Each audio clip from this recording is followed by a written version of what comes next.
Oi, gente, meu nome é Caio e esse é meu podcast. Nesse episódio, vamos falar da semana 12 da NFL.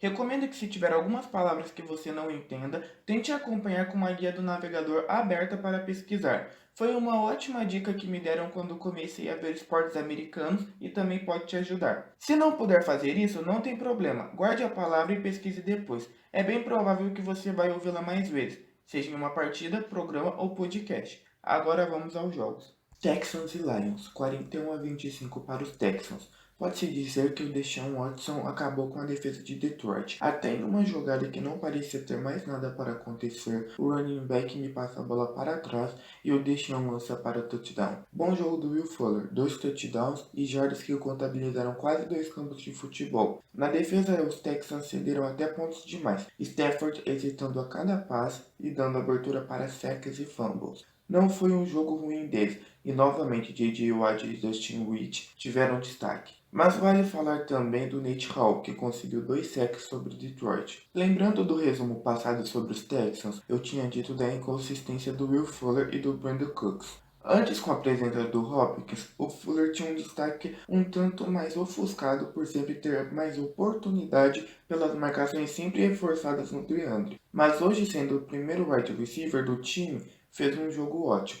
O jogo cronologicamente foi bem disputado no primeiro tempo, mas a partir do terceiro quarto o placar foi se distanciando. Do lado dos Lions, só tenho que dizer que foi um dia triste para dois homens. Adrian Peterson por fazer 2 touchdowns e não sair com a vitória, e o Matt Patricia, que já está se aproximando cada vez mais da demissão após essa derrota. Washington contra Cowboys, 41-16 para Washington.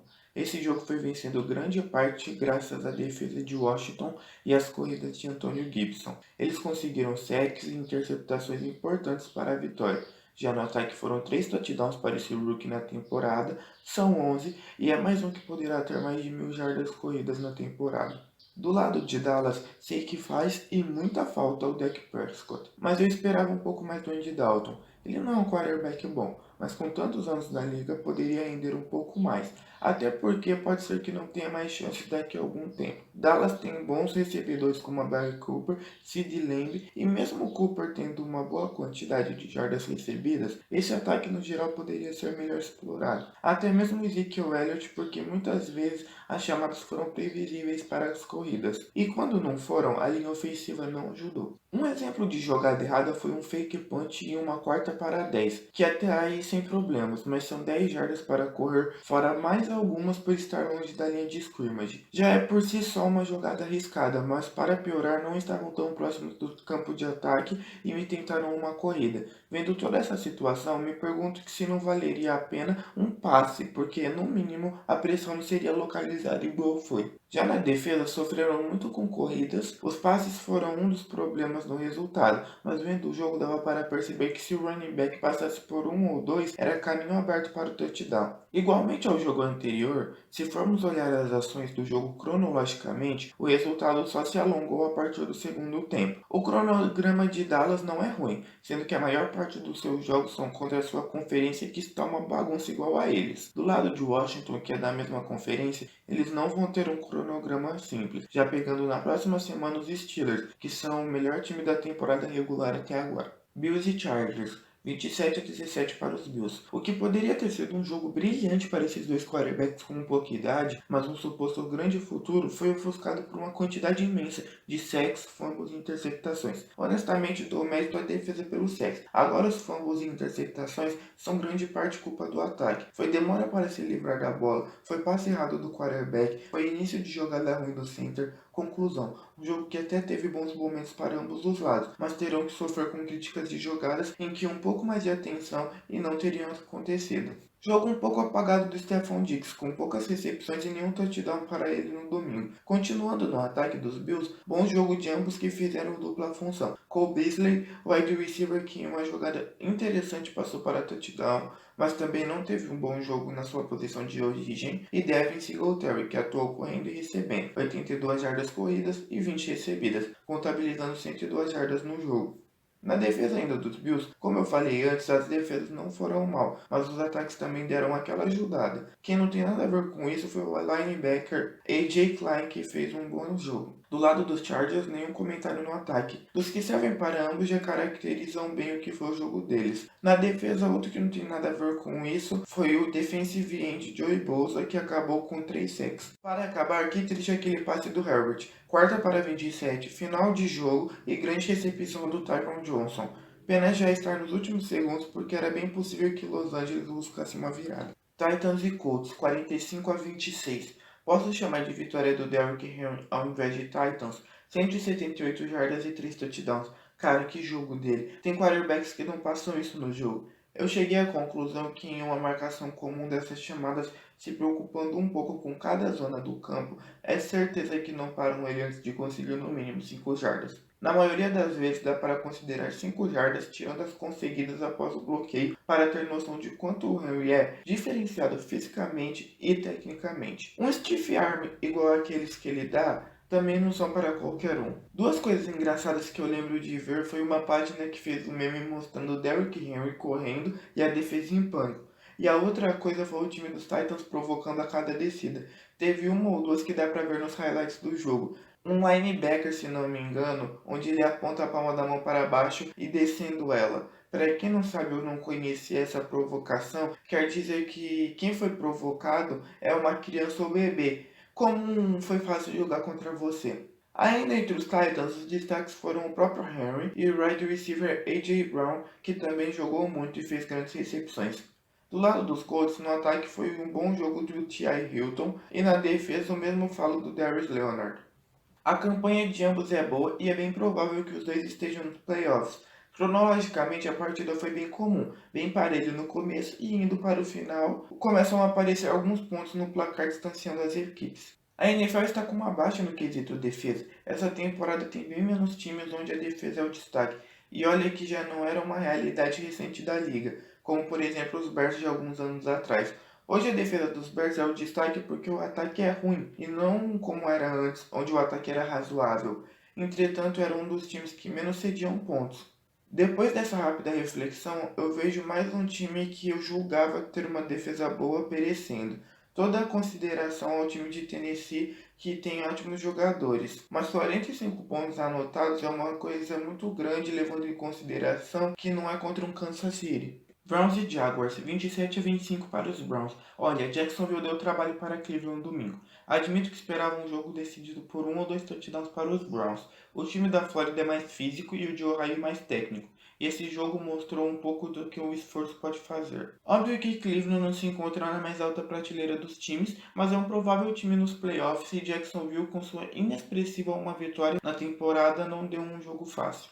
Do lado dos Jaguars, o running back James Robinson foi o melhor ofensivamente, mas tenho que dizer que também o quarterback Mike Glennon já foi melhor que o Jake Luton. Na defesa não teve nada demais, foi um jogo com bastante tackles e um bom número de passes incompletos. Do lado dos Browns, só de o Maker não passar para interceptação, os torcedores de Cleveland já respiram aliviados. O ataque teve muita dominância de Jarvis Landry e mais uma vez Nick Chubb com eles juntos contabilizando 300 jardas para esse ataque. Na defesa digo o mesmo que para Jacksonville, não houve tanta movimentação assim a tal ponto de dar crédito a alguma defesa. Agora uma notícia muito interessante sobre esse jogo foi que Kelly Bronson se tornou a primeira mulher a treinar um grupo de posição da NFL durante um jogo da temporada regular. Bronson atuou como técnico interino de tight end. O técnico de time de Cleveland, Drew Petzing, não viajou com o time porque sua esposa deu à luz ao primeiro filho do casal na manhã do sábado. Bronson jogou na Women's Football Alliance de 2010 a 2017 pelo DC Divas, onde foi o safety running back. Ela entrou para o New York Jets como estagiária em 2017 e foi contratada pela Dartmouth como treinadora de controle de qualidade de 2018 a 2019. Outra notícia boa envolvendo mulheres no esporte foi que a goleira da Universidade de Vanderbilt, no estado do Tennessee, Sarah Fuller, fez história na tarde de sábado. Ela foi a primeira mulher a disputar uma partida pela SEC, uma das principais conferências do esporte universitário dos Estados Unidos.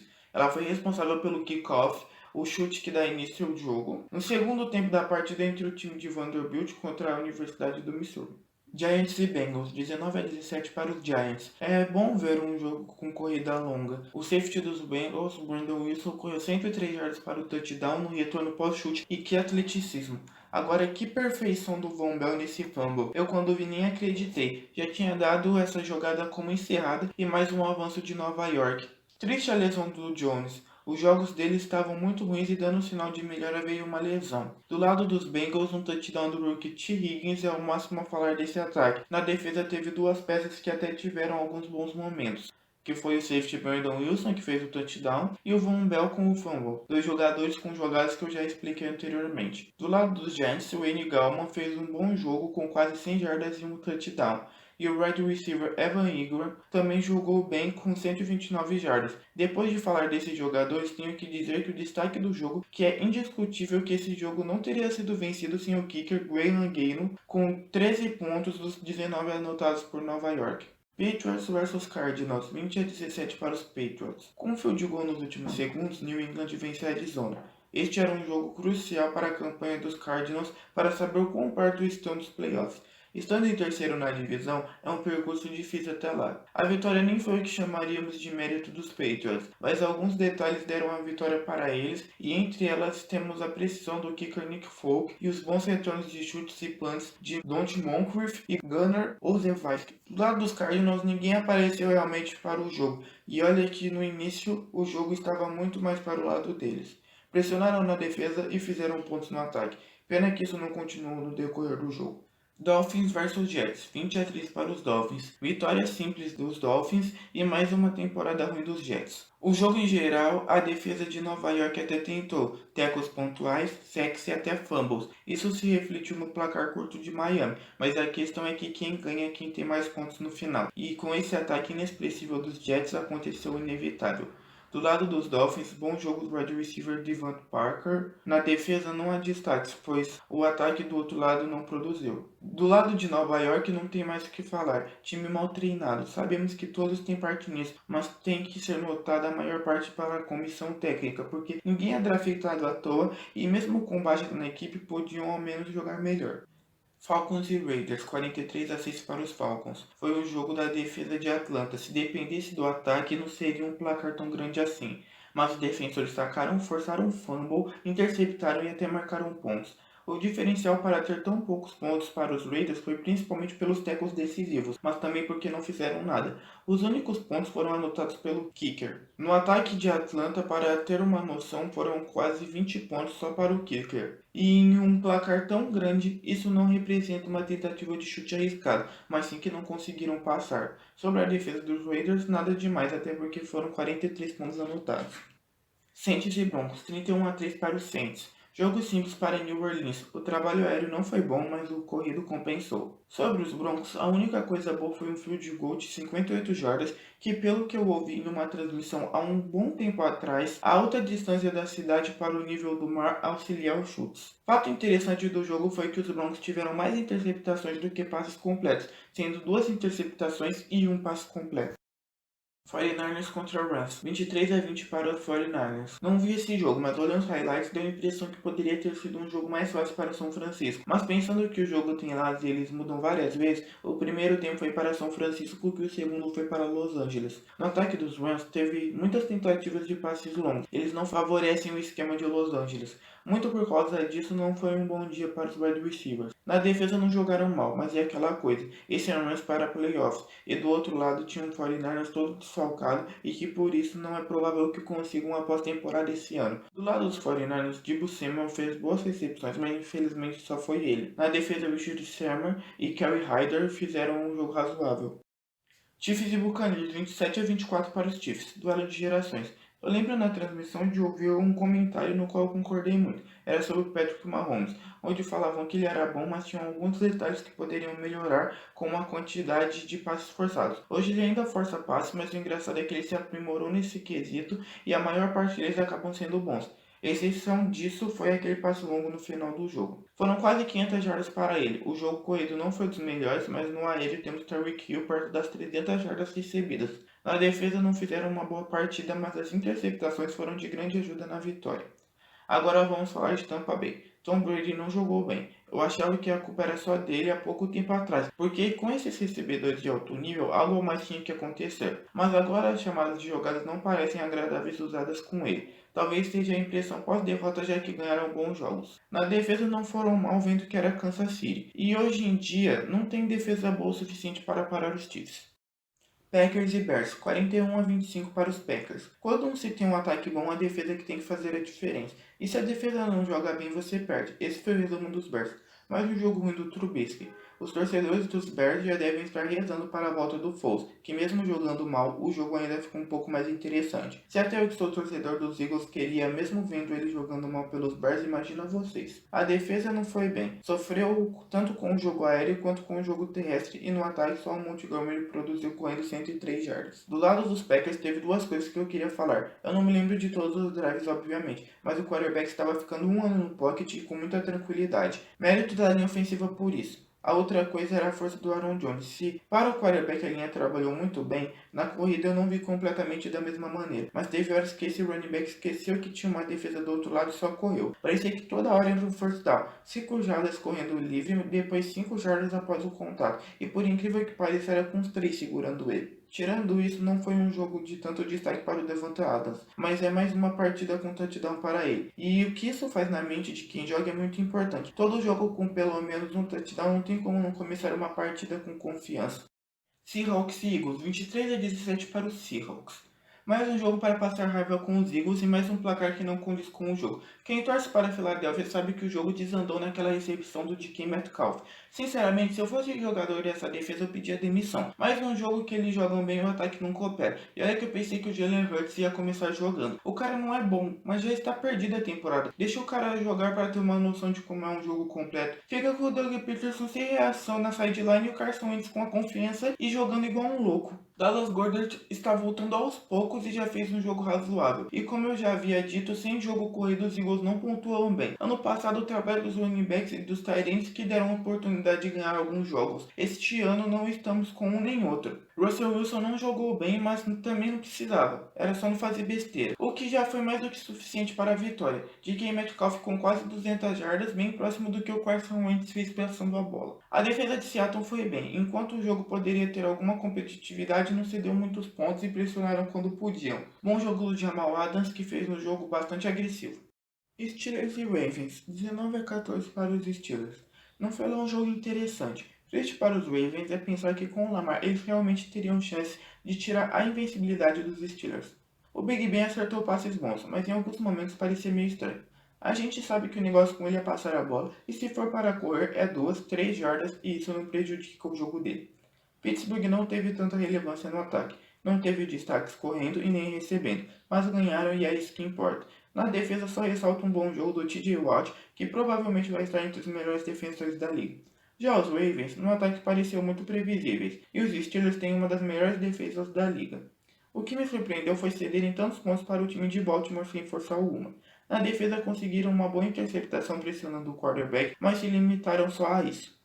Esse foi o resumo da semana 12. Espero que tenham gostado. Como deu para ver, esse é um podcast de fã para fã, de torcedor para torcedor. Como sabem, a rodada acabou na quarta e gostaria de disponibilizar o conteúdo o mais rápido possível. E por isso pode ser que tenha algumas falhas no áudio devido a alguns barulhos que houveram na hora da gravação. Se quiserem deixar sugestões ou comentários, mandem no e-mail caioaugusto2577@gmail.com. Espero ver vocês novamente aqui. Boa semana para todos e nos vemos na próxima.